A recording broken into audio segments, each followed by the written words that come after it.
Em nome do Pai que me criou, do Filho que me resgatou e do Espírito Santo que me santificou. Divina vontade, reina na minha vontade. Ó minha mãe, eu te amo e tu me amas. Dá-me um gole da vontade divina para minha alma e me abençoa, Mãe, para que todas as minhas ações sejam feitas diante de vossos olhos maternais. Amém. Fiat. Especial Semana Santa, o Evangelho como me foi revelado de Maria Valtorta, Paixão e Morte de Jesus, 10 de fevereiro de 1944. Diz Jesus: E agora vem, ainda que nesta tarde estejas como alguém que está perto de expirar, vem, pois eu quero conduzir-te até o meio dos meus sofrimentos. Longo vai ser o caminho que teremos que palmilhar juntos, pois que nenhuma dor me foi poupada. Não me refiro somente à dor na carne, nem só a da mente, nem só do coração, nem só do espírito. De todas elas eu experimentei o sabor, com todas eu me nutri, com todas matei minha sede, até morrer por causa delas. Se tu apoiasses tua boca sobre os meus lábios, perceberia que eles conservam ainda o amargor de um grande sofrimento. Se tu pudesses ver minha humanidade em sua veste, que agora está resplandecente, verias como aquele fulgor todo provém dos milhares e milhares de feridas que cobriram, com uma veste de viva púrpura, os meus membros lacerados, enxangues, fustigados, transpassados por amor de vós. Agora minha humanidade está resplandecente, mas houve um dia que tinha em si a perfeição da beleza física por ser filho de Deus e da mulher sem mancha. Apareceu então, feio aos olhos de quem olhava para ele com amor, com curiosidade ou com olhares de desprezo. Um verme, como diz Davi, uma vergonha para a humanidade, uma coisa rejeitada até pela camada mais baixa da sociedade. O amor ao Pai e às criaturas do Pai foi o que me levou a abandonar o meu corpo nas mãos dos que me batiam e a oferecer meu rosto aos que me davam bofetadas e aos que escarravam sobre mim, aos que achavam estar fazendo uma boa obra, quando me puxavam pelos cabelos ou me arrancavam a barba, feriam-me a cabeça com espinhos, fazendo que a terra se tornasse cúmplice deles, e que os frutos por ela produzidos se tornassem tormentos infligidos ao Salvador, esticando meus membros, pondo à vista os meus ossos, arrancando minha roupa, dando assim à minha pureza a maior de todas as torturas, pregando-me a uma peça de madeira que depois eles puseram em pé, comigo nela pendurado como se fosse um cordeiro degolado e posto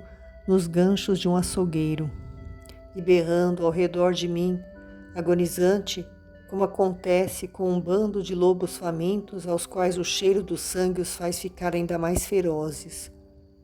Acusado, condenado e morto, traído, renegado e vendido, abandonado até por Deus, porque sobre mim estavam os delitos que eu havia assumido. Tornei-me mais pobre do que o mendigo que foi roubado pelos ladrões, pois não me foi deixada nem mesmo a minha veste, que cobria minha nudez de mártir. Além da morte, não fui poupado nem mesmo da ofensa de uma ferida e das calúnias dos inimigos. Mergulhado na lama de todos os vossos pecados, fui jogado à profundeza escura da dor, sem ver mais a luz do céu que correspondesse ao meu olhar de moribundo, nem a voz divina que respondesse à minha última invocação. Isaías nos diz qual a razão de tão grande dor. Verdadeiramente ele tomou sobre si os nossos males e suportou as nossas dores. As nossas dores. Sim, foi em lugar de vós que a suportei, para aliviar as vossas, para amenizá-las, para anulá-las, se me tivesseis sido fiéis. Mas não quiseste sê-lo.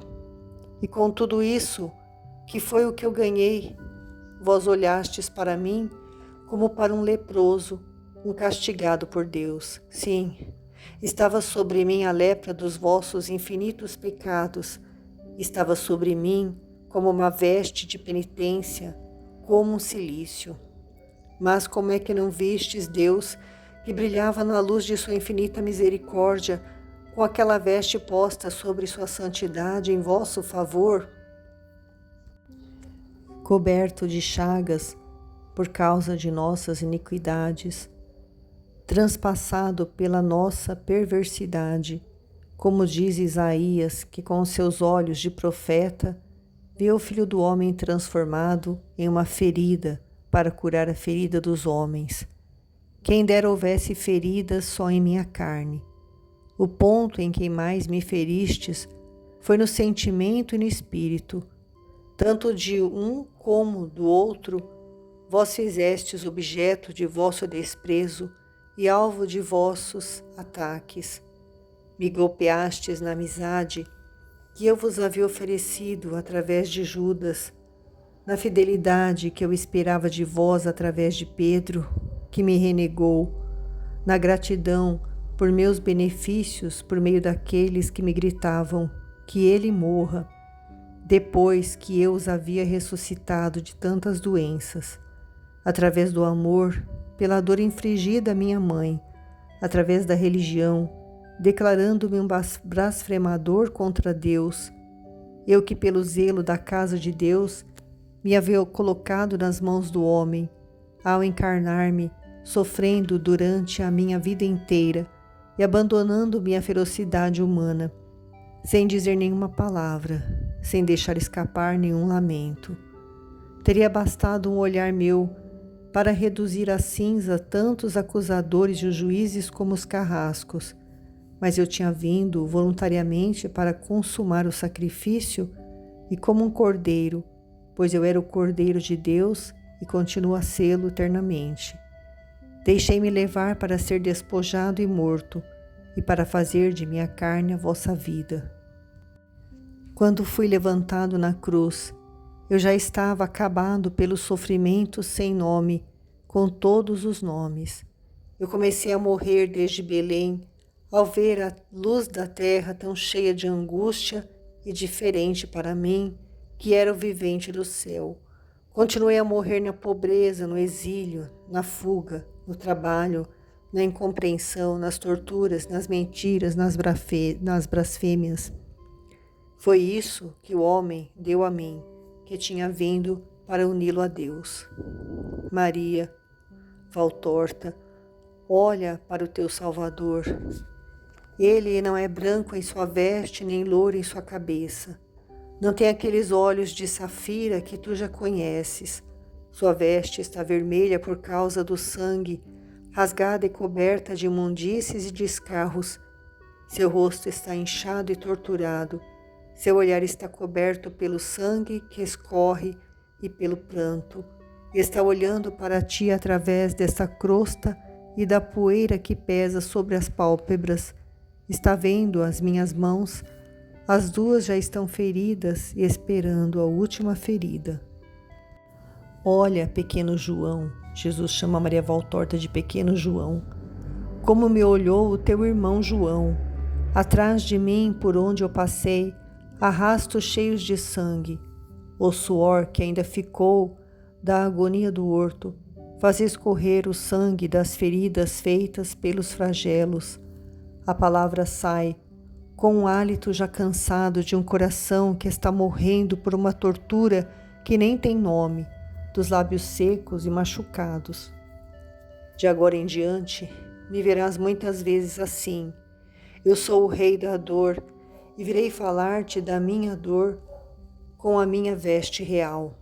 Acompanha-me, não obstante a tua agonia, eu saberei, pois eu sou piedoso. Por diante dos teus lábios intoxicados pela minha dor, também o mel perfumado de contemplações mais serenas.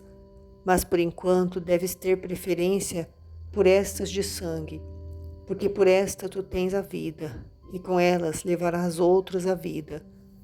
Beija a minha mão ensanguentada e vigia, meditando sobre mim, Redentor. Vejo Jesus como ele se descreve, esta noite, das 19 em diante. Agora já são 1h15. Eu estou agonizando. Diz-me Jesus nesta manhã de 11 de fevereiro, às 7h30. Ontem à tarde eu quis apenas falar-te de mim sofredor e por isso iniciei a descrição e a visão dos meus sofrimentos. Ontem à noite foi a introdução e tu estavas tão acabada, querida amiga, mas antes que aquela agonia volte eu devo fazer-te uma doce censura. Ontem pela manhã tu fostes egoísta. Tu dissestes ao Pai, esperemos que eu viva, pois o meu cansaço é o maior. Não, o dele é o maior, pois é bem cansativo e não é compensado pela felicidade de ver e de ter Jesus presente, como tu o tens, até com a sua santa humanidade. Não sejas nunca egoísta, nem nas coisas mínimas. Uma discípula, um pequeno João, deve ser muito humilde e muito caridoso com o seu Jesus. E agora vem ficar comigo. As flores desabrocharam. Chegou o tempo da poda. Nos campos já se ouviu a voz da rolinha, e são as flores nascidas nas poças de sangue do teu Cristo. É aquele que vai ser cortado como um ramo podado é o Redentor. E a voz da rola que chama a esposa para o banquete de suas núpcias, dolorosas e santas, é a minha que te ama. Levanta-te, vem, como diz a missa de hoje, vem para contemplar e sofrer. É esse o dom que eu concedo aos prediletos. 16 de março de 1945. Em direção ao Getsêmani com os 11 apóstolos, a agonia espiritual e a prisão. O caminho está em completo silêncio. Somente uma pequena fonte cuja água corre para uma bacia de pedra é que produz algum barulho. Ao longo das paredes das casas, ao lado do oriente, ainda há alguma escuridão, enquanto que do outro lado a lua começa a pintar de branco as coberturas das casas, e onde o caminho se alarga, formando uma pracinha, a luz prateada da lua desce e faz ficar bonitos até os seixos e o chão da estrada. Mas por baixo das numerosas arquivoltas que vão de casa em casa, parecidas com pontes levadiças ou com escoras para estas casas velhas, com estreitíssimas saídas para as ruas, e que a esta hora estão todas fechadas e no escuro, como se fossem casas abandonadas, aí há uma escuridão completa. Mas as chamas vermelhas da tocha levada por Simão ganham um valor especial e uma utilidade grande. Os rostos atingidos por aquela luz vermelha e movediça ficam com seus relevos nítidos e todos eles mostram diversos estados de ânimo. O que está mais disposto e calmo é Jesus.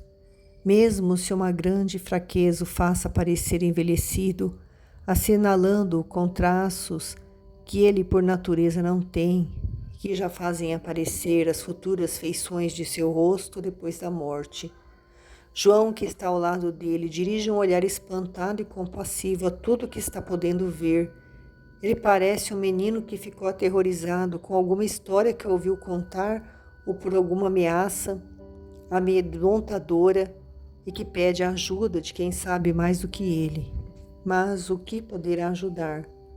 Simão, que está do outro lado de Jesus, está com uma cara fechada, sombria de quem está ruminando pensamentos sinistros. Contudo, ele ainda é, depois de Jesus, o único que ainda apresenta um aspecto sereno. Os outros formaram dois grupos que se alternam continuamente em sua estrutura e estão em ebulição, e de vez em quando a voz rouca de Pedro ou a baritonante de Tomé se levanta com uma ressonância macabra. Depois essas vozes se abaixam, como se eles estivessem com medo do que estão dizendo. Discutem sobre o que terão que fazer, e um deles propõe uma coisa, e os outros outras. Mas todas as propostas caem por terra, porque realmente a hora das trevas está para chegar, e os julgamentos dos homens ficam obscuros e confusos. Era preciso dizê-lo a mim antes, diz agastado Pedro. Mas ninguém falou, nem o mestre, diz André. Sim, é claro que ele te diria, mas meu irmão parece que tu não o conheces, responde-lhe Pedro. Eu me senti um tanto perturbado e eu disse, vamos morrer com ele. Vós estáis lembrados, mas pelo nosso Deus Santíssimo, se eu tivesse sabido que era Judas de Simão, troveja Tomé Ameaçador. O que irias fazer? Pergunta Bartolomeu. Eu faria até agora, se me ajudasseis. Que farias? Partirias para ir matá-lo? E onde? Não, eu levaria embora o mestre, é mais simples. Ele não iria. Eu não lhe perguntaria se ele viria, eu raptaria como se rapta uma mulher. Não seria uma má ideia, diz Pedro.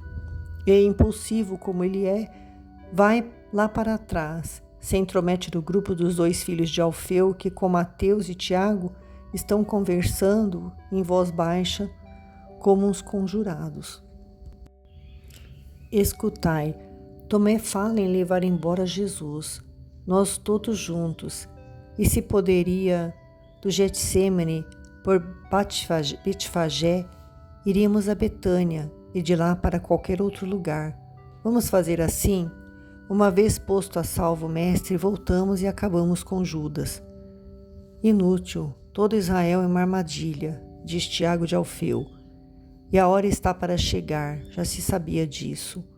O ódio é demais. Mas, Mateus, tu me fazes ficar com raiva. Tinhas mais coragem quando eras pecador. Fala tu, Filipe. Filipe, que vem chegando e parece que vem conversando sozinho, levanta o rosto e para. Pedro vai ao encontro dele e começam a cochichar. Depois eles vão ao grupo de antes. Eu diria que o lugar melhor é no templo, diz Filipe. Estarás ficando doido? Gritam-lhe os primos, Mateus e Tiago. Mas se lá eles o querem morto. Psiu, que barulho! Eu sei o que digo. Procurar Luão por toda parte, mas não lá. Tu e João tendes boas amizades com os servos de Anás. Damos uma boa importância em dinheiro e está tudo resolvido, podeis crer. O melhor lugar para se esconder alguém que está sendo procurado é na casa dos carcereiros. Eu não faço isso, diz Tiago de Zebedeu, mas antes procuro ouvir os outros, a João em primeiro lugar. Mas e se depois o prenderem, não quero que se diga que fui eu o traidor. Eu não havia pensado nisso. E então? Pedro está abatido. Então eu diria que é bom fazer uma coisa. A única que podemos fazer. Levar embora daqui a mãe, diz Judas do Alfeu. Está bem, mas quem vai fazer isso? Quem é que vai falar disso com ela? Vai tu, que és parente dela. Eu fico com Jesus, é meu direito, vai tu. Eu estou armado com uma espada para poder morrer como Eleazar de Saura. Eu passarei pelo meio de legiões para defender o meu Jesus e golpearei sem compaixão. Se a força dos outros me matar, não importa, eu terei procurado defendê-lo. Procura Pedro. Mas tem certeza de que é mesmo Iscariotes? Pergunta Filipe a Tadeu. Disto eu estou certo. Nenhum de nós tem coração de serpente, só ele. Vai tu, Mateus, à casa de Maria e dize-lhe, eu? Para que enganá-la? Vê-la ao meu lado sem saber de nada e depois, não, estou pronto para morrer, mas não para trair aquela pomba. As vozes se misturam com um sussurro. Estás ouvindo, mestre? Nós te amamos, disse Simão. Eu sei, não preciso daquelas palavras para sabê-lo. E se dão paz ao coração do Cristo, elas ferem sua alma. Porque, meu Senhor, são palavras de amor, de todo o amor humano. Em verdade, nesses 3 anos não tenho feito nada porque vós estáis ainda mais humanos do que na primeira hora. Cresce dentro de vós todos os fermentos mais lodosos nesta tarde, mas a culpa não é vossa. Salva-te, Jesus, geme João. Eu me salvo. Sim, ó, obrigado, meu Deus. João parece uma flor dobrada pelo calor e que se issa fresca na haste. Vou dizer aos outros, para onde vamos? Eu vou para a morte e vós para a fé. Mas não tinhas dito agora mesmo que te salvavas? E o predileto fica abatido de novo. Eu me salvo de fato, eu me salvo. Se eu não obedecesse ao Pai, me perderia. Ora, eu obedeço, e por isso me salvo. Mas não fiques chorando assim. És menos valente do que os discípulos daquele filósofo grego, do qual eu vos falei um dia. Eles permaneceram perto do mestre que estava morrendo por ter bebido cicuta, confortando-o com a sua compaixão viril. Tu te pareces com um pequenino que perdeu seu pai. Não é assim mesmo? Eu perco mais do que se eu perdesse o pai. Eu te perco. Não me perdes, porque continuas a querer-me bem. Está perdido aquele que se separou de nós, ficando no esquecimento nesta terra e sendo condenado pelo julgamento de Deus na outra vida. Mas nós não ficaremos separados, nunca, nem disso nem daquilo. Mas João não consegue raciocinar.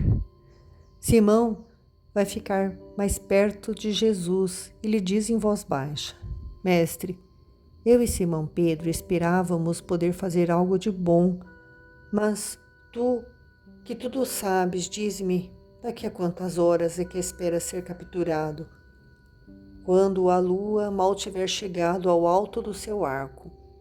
Simão faz um gesto de dor e de impaciência, para não dizer de animosidade. Então, tudo foi inútil. Mestre, agora eu te explico. Tu quase nos censurastes, a mim e a Simão Pedro, por te termos deixado tão sozinho nestes últimos dias, mas nós estávamos longe por causa de ti, por amor de ti. Pedro, naquela noite de segunda-feira, impressionado pelas tuas palavras, veio a mim, enquanto eu estava dormindo e me disse: Eu e tu, em ti eu confio. Devemos fazer alguma coisa por Jesus. Até Judas disse querer ocupar-se disso.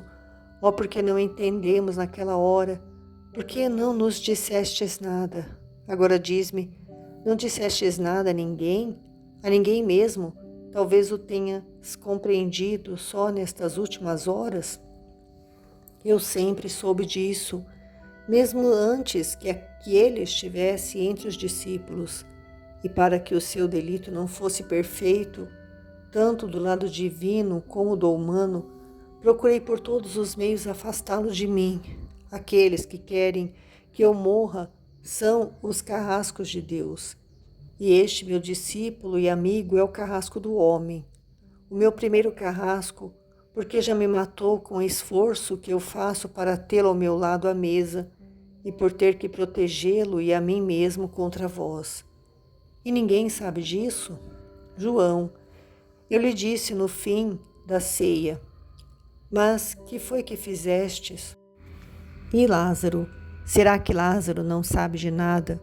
Hoje estivemos na casa dele, porque ele veio de manhãzinha oferecer o sacrifício e voltou sem nem mesmo parar em seu palácio, nem ir ao pretório, pois ele sempre vai lá por um costume aprendido de seu pai, e Pilatos, como tu sabes, está na cidade por esses dias. Sim, todos estão aí. Aí está Roma, a nova Sião, com Pilatos. Aí está Israel, com Caifás e Herodes.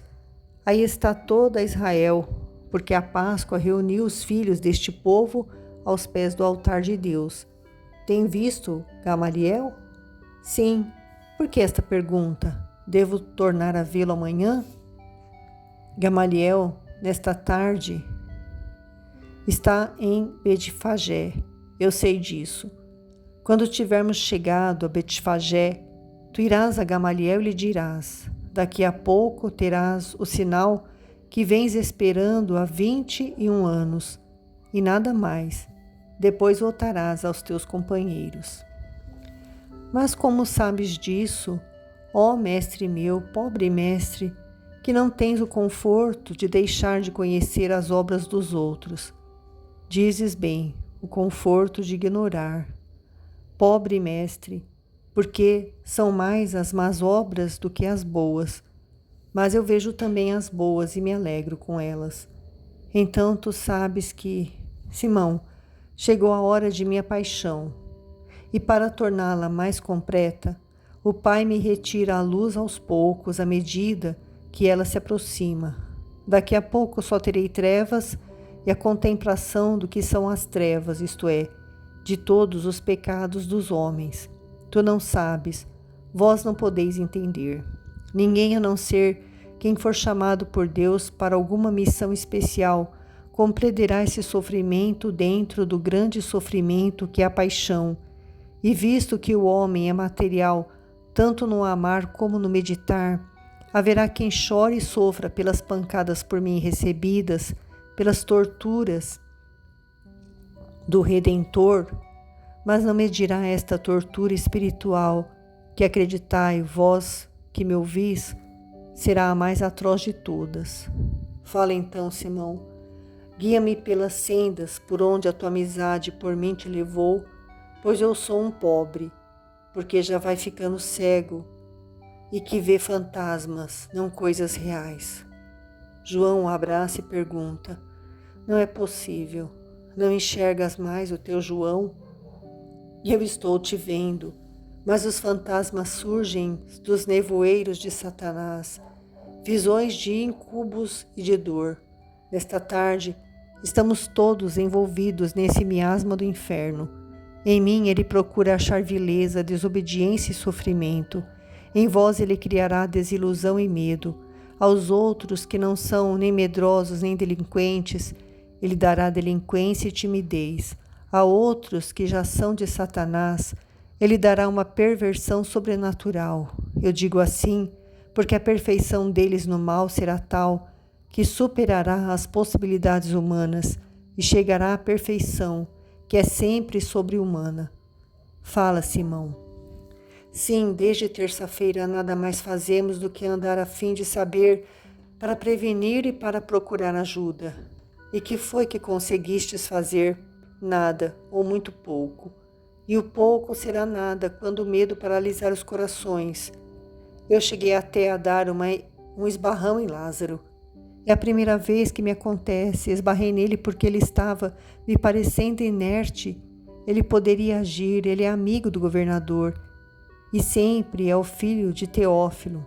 Mas Lázaro rejeitou todas as minhas propostas e eu o deixei gritando: eu penso que o amigo do qual fala o mestre sejas tu, mas tu me causas horror, e eu não quis mais voltar a ele. Contudo, nesta manhã, ele me chamou e disse: podes ainda pensar que eu seja o traidor dele? Eu já tinha visto Gamaliel, José e Cusa, Nicodemos e Manaém, e enfim, o teu irmão José, e eu não podia mais crer naquilo. E eu lhe disse: perdoa-me, Lázaro, mas eu sinto que a minha mente está perturbada, mais do que quando eu mesmo era um condenado. E é assim, ó mestre, eu não sou mais eu. Mas por que está sorrindo? Porque isso vem confirmar tudo o que eu te disse antes. O nevoeiro de Satanás te envolve e te perturba. Que foi que Lázaro respondeu? Ele disse: eu te compreendo. Vem hoje com Nicodemos, eu preciso te ver. E eu saí de lá, enquanto Simão Pedro foi ficar com os galileus. Porque teu irmão de tão longe sabe mais do que nós. Diz que ficou sabendo disso por acaso, conversando com o velho Galileu, amigo de Alfeu e de José, que mora perto dos mercados.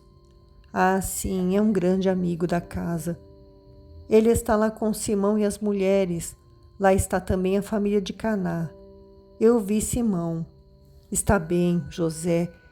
Por esse amigo dele e amigo de um do templo, que se tornou seu parente por parte das mulheres, ficou sabendo que está decidida a tua captura, e disse a Pedro: Eu sempre o combati, mas era por amor, enquanto ele era ainda forte. Mas agora ele se torna como um menino nas mãos dos seus inimigos, e eu, como parente dele, como quem sempre o amou, estou do lado dele. É um dever do sangue e do coração. Jesus sorri, recuperando por um instante seu rosto sereno das horas de alegria. E José disse a Pedro: os fariseus da Galileia são umas serpentes, como são todos os fariseus. Mas na Galileia nem todos são fariseus, e aqui estão muitos galileus que o amam. Vamos dizer-lhes que se reúnam para defendê-lo. Nós só temos umas facas, mas os porretes também são armas se forem bem manejados. E se não vierem as milícias romanas, acertaremos logo as contas com aquela canalha vil que são os valentões do templo. E Pedro foi com ele.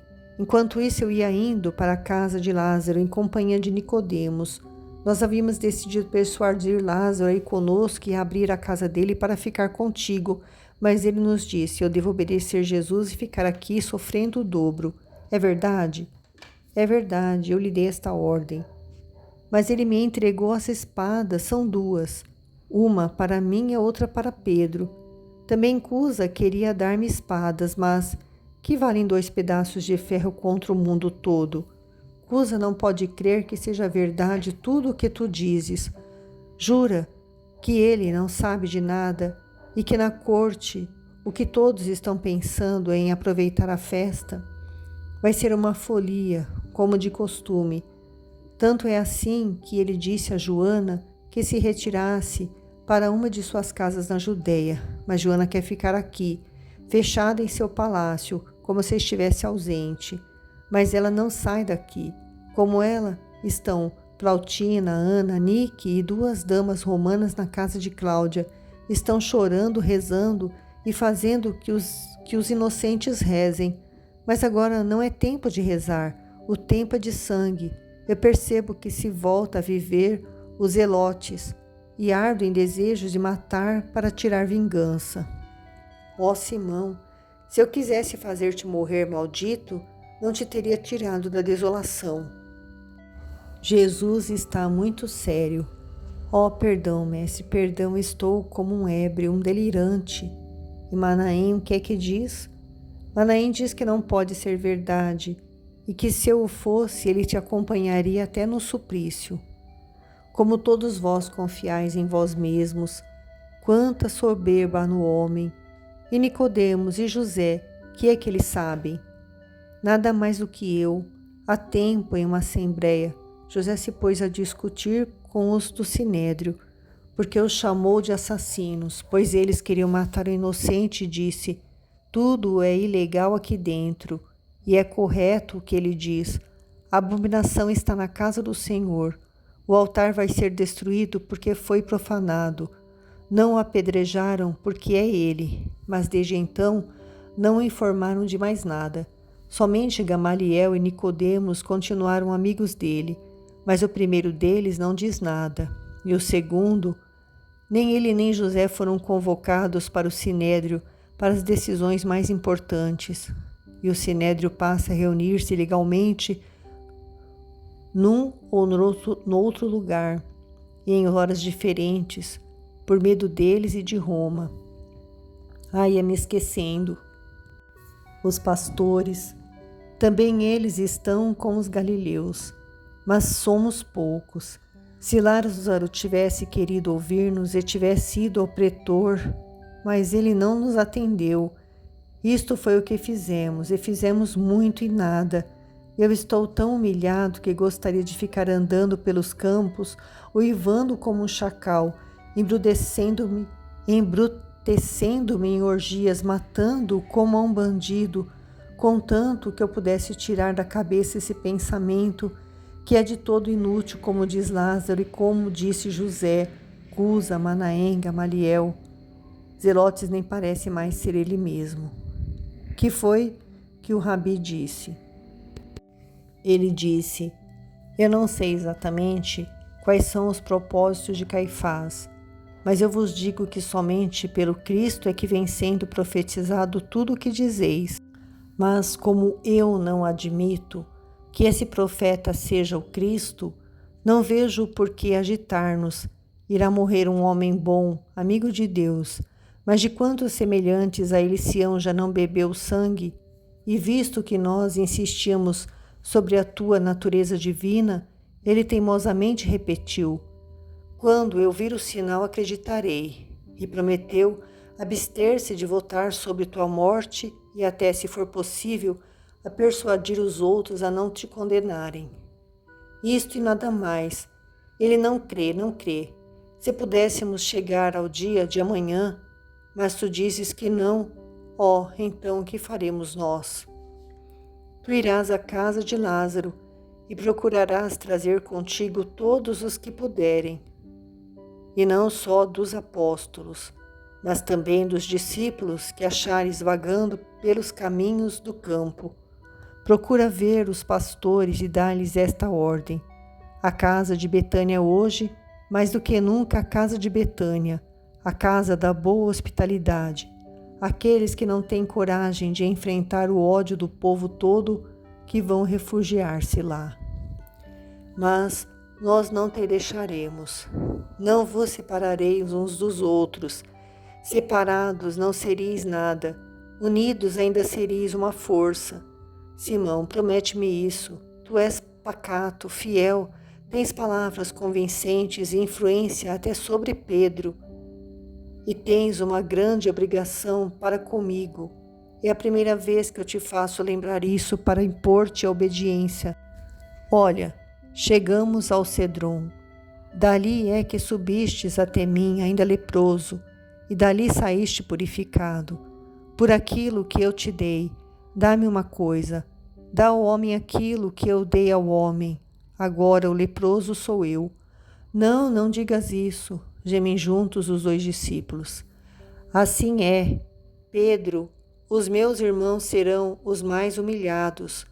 Como um delinquente é que se sentirá o meu honesto Pedro, e não terá paz. E os irmãos não terão coragem de olhar para a mãe deles e a minha. Eu os recomendo a ti. Eu, Senhor, de quem serei? Não pensas em mim? Meu menino, tu estás confiado ao teu amor. Ele é tão forte que te guiará como uma mãe. Eu não te dou ordem nem guia. Deixo-te sobre as águas do amor. Elas são em ti um rio tão calmo e profundo que não me causam dúvidas sobre os teus dias de amanhã. Simão, entendeste? Promete-me, promete-me. É penoso ver Jesus tão angustiado. Ele continua: antes que venham os outros, obrigado, que sejas abençoado. Então o grupo todo se reúne. Agora podemos separar-nos. Eu vou lá para cima a fim de rezar. Comigo eu quero Pedro, João e Tiago. E vós ficai aqui. Se ficardes assoberbados, chamai-nos. E não temais. Não vos terá tirado nenhum fio de cabelo. Rezai por mim. Deixai de lado o ódio e o medo. Tudo será num instante. E depois a alegria será completa. Sorride. Que eu leve o meu coração, os vossos sorrisos. E outra vez agradeço por tudo, meus amigos. Adeus. O Senhor não vos abandone. Jesus se separa dos apóstolos e vai adiante. Enquanto Pedro pede a tocha a Simão, tendo já acendido com ela uns galhos resinosos que pegam fogo e começam a estalar nos limites do Monte das Oliveiras, e a espalhar um cheiro de junípero. Faz-me pena ver Tadeu, que ficou olhando com um olhar tão firme e doloroso para Jesus, que este se vira e procura quem é que estava olhando. Mas Tadeu se esconde atrás de Bartolomeu e morde os lábios para se conter. Jesus, com a mão, faz o gesto, que ao mesmo tempo significa uma bênção e um adeus, e depois continua seu caminho. A lua já vai bem alta, rodeia de luz sua alta figura e parece fazer que ela fique mais alta. espiritualizando-a, fazendo que fique mais clara a veste vermelha dele e mais pálido o ouro dos seus cabelos. Atrás dele, Pedro e os 2 filhos de Zebedeu apressam o passo. Prosseguem seu caminho até chegarem ao limite do primeiro barranco do rústico anfiteatro, formado pelo olival, para o qual serve de entrada o pequeno terreno irregular e de escadarias, as diversas rochas que vão subindo por sob os degraus com as oliveiras do morro. Depois Jesus diz: para aqui, esperai-me aqui, enquanto eu vou rezar, mas não durmais. Eu poderia ter necessidade de vós, e eu vos peço por caridade, rezai. O vosso mestre está muito abatido. De fato, seu abatimento é bem profundo. Parece estar sendo esmagado por um peso. Onde está aquele Jesus viril que falava às multidões, belo, forte, com um olhar dominador, com aquele pacífico sorriso, com aquela voz sonora e belíssima? Parece já estar sendo tomado por uma ânsia. Está como alguém que correu ou chorou muito. Tem uma voz cansada e fraca. Está triste, muito triste. Pedro responde por todos: fica tranquilo, mestre. Nós velaremos e rezaremos. Bastas que nos chames e nós iremos. E Jesus os deixa, enquanto os 3 se curvam para apanhar folhas secas e gravetos, a fim de acenderem um pequeno fogo que sirva para conservá-los despertos e também para combater a orvalhada, que já começa a cair em quantidade. Ele caminha, virando-lhe as costas, indo do ocidente para o oriente, e tendo assim na frente de seu rosto a luz do luar. Eu vejo que uma grande dor dilata ainda mais os seus olhos, ou talvez seja a fumaça que os alarga, ou a sombra do arco das sobrancelhas. Eu não sei, só sei que ele está com os olhos mais abertos e encovados. Vai subindo com a cabeça inclinada e somente de vez em quando a levanta, com um suspiro, como se estivesse cansado e perdesse o fôlego. E aí ele passa a olhar tristemente sobre o palácio, sobre o plácido olival. Anda alguns passos subindo, depois dá uma volta ao redor de um degrau que fica entre ele e os 3 deixados lá embaixo. O degrau, que tem poucos decímetros de altura no começo, vai aumentando cada vez mais, e pouco depois já está com mais de 2 metros, de tal modo que protege Jesus completamente de todos os olhares, mais ou menos discretos e amigos. Jesus prossegue até um grande penhasco, que a certa altura do caminho impede a passagem, e que talvez tenha sido colocado ali como uma escora para o declive que aquele ponto desaba, ficando a pique até chegar a um montão de pedregulhos que fica antes dos muros e paladares dos quais está Jerusalém, e continua a subir por entre outras ribanceiras e oliveiras. Precisamente sobre o grande penhasco estão suspensos os ramos de uma oliveira, toda nodosa e retorcida. Ela parece um bizarro ponto de interrogação, colocado pela natureza para fazer alguma pergunta. Os ramos viçosos da copa dão uma resposta à pergunta do tronco, dizendo ora que sim, ao se inclinarem para a terra, ora que não, ao se inclinarem para a direita ou para a esquerda, ao soprar de um vento leve, que vem como umas ondas por entre as copas e que algumas vezes traz somente o cheiro da terra e outras vezes o cheiro amargo das oliveiras, algumas vezes um cheiro misturado com o das rosas ou de musgo que não se pode saber de onde está vindo.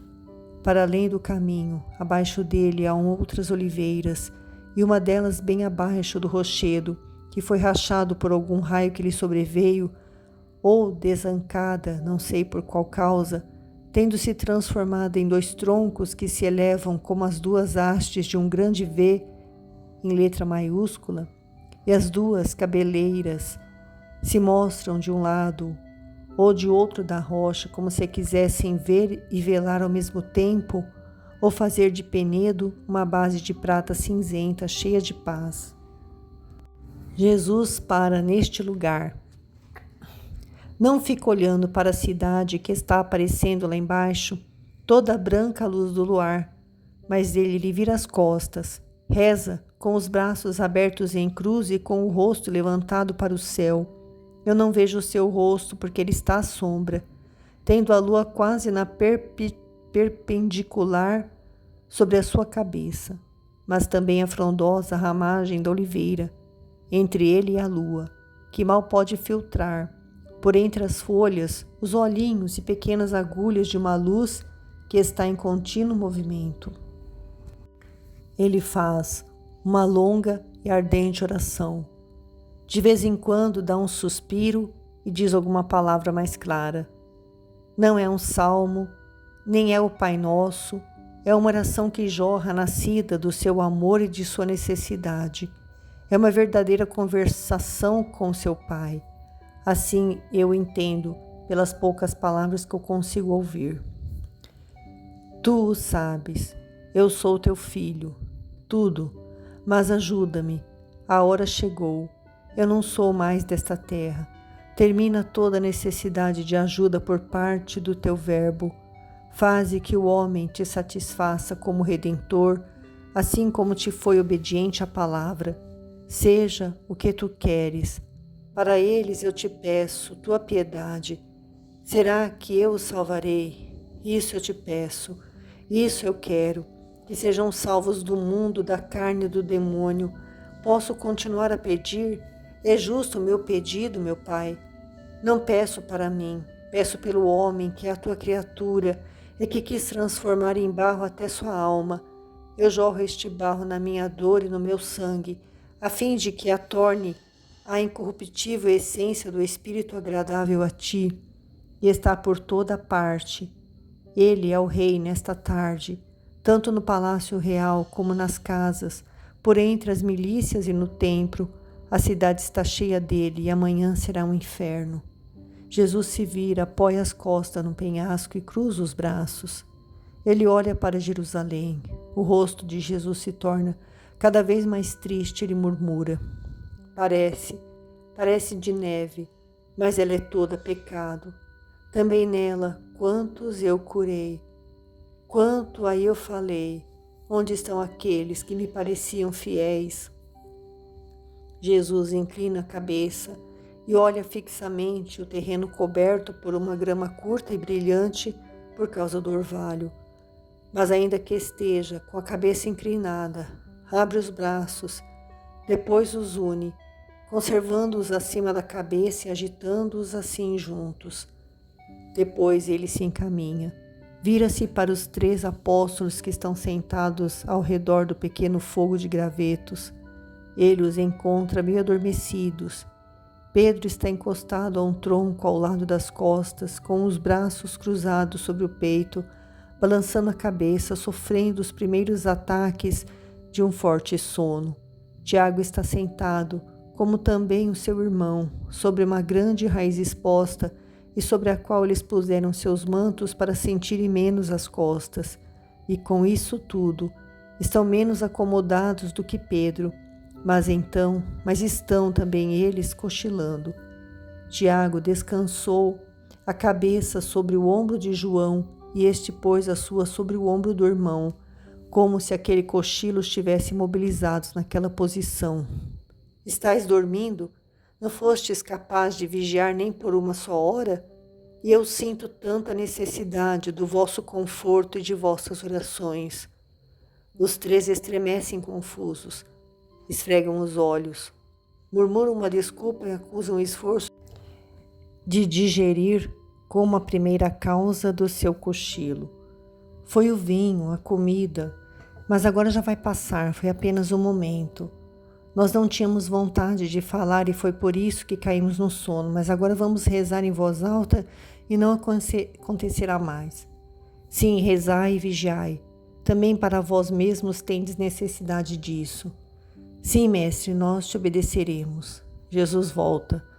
A luz da lua que lhe bate no rosto está tão forte em sua claridade prateada que faz ficar sempre mais pálida a veste vermelha, como se ela tivesse sido coberta com um pó branco e brilhante.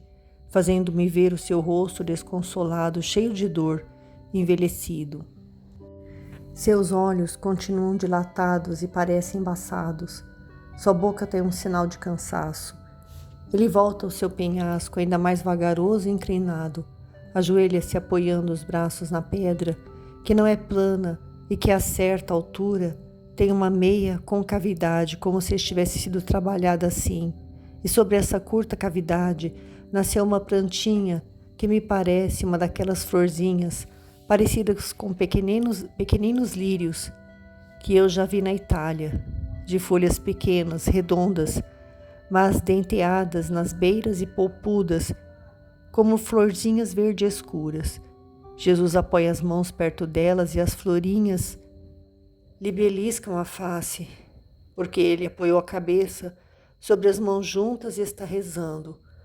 Pouco depois ele sente o frescor das pequenas corolas e levanta a cabeça, olha para elas e as acaricia, depois lhes diz: vós sois puras, vós me dais conforto.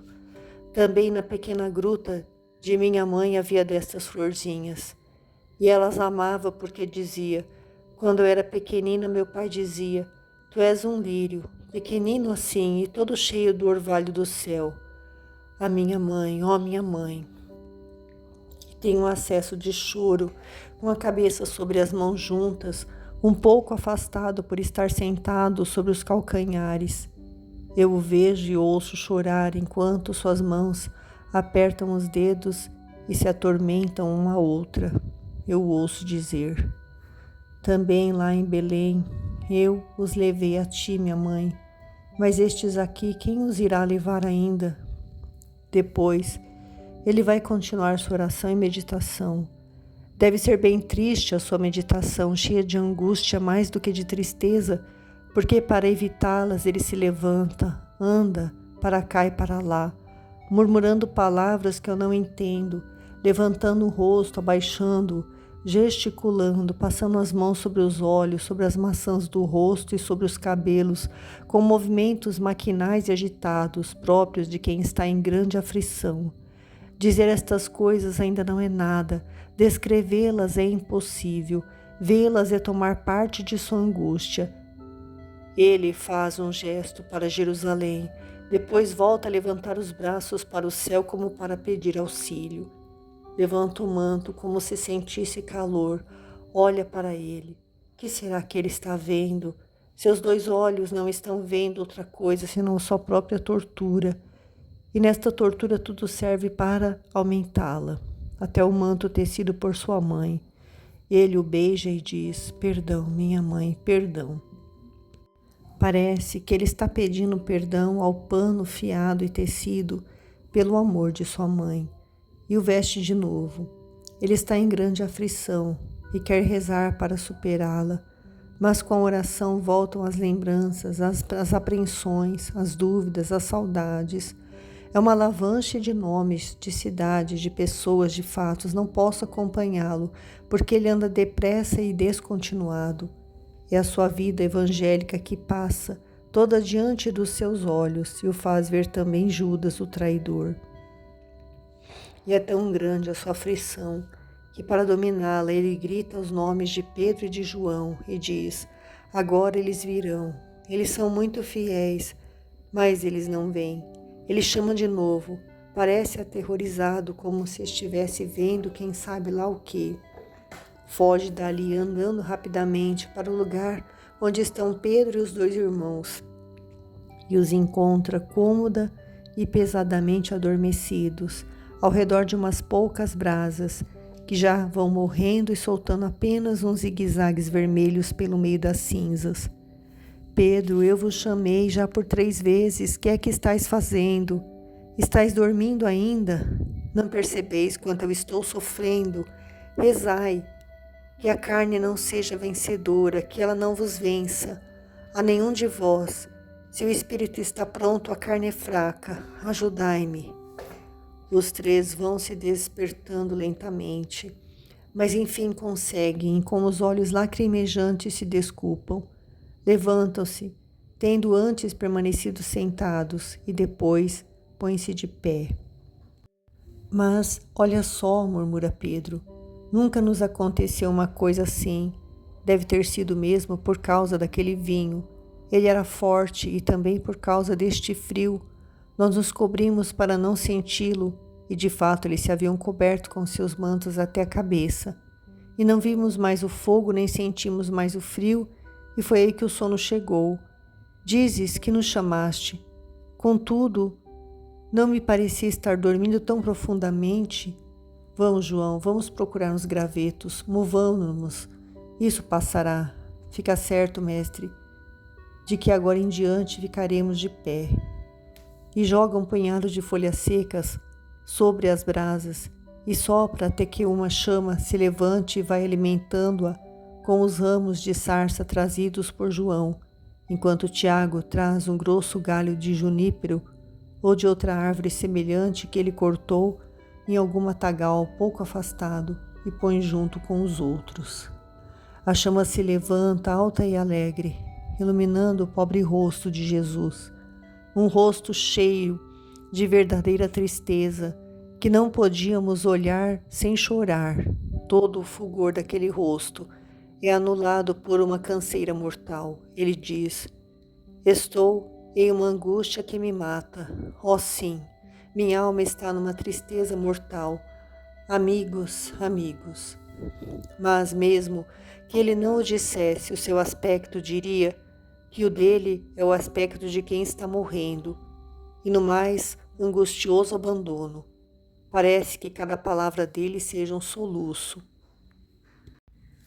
Mas os três estão por demais dominados pelo sono, parecem ébrios, pois tudo o que fazem com os olhos semiabertos. Jesus olha para eles, não os humilha com reprovações, sacode a cabeça, suspira e volta ao seu lugar de antes. Continua.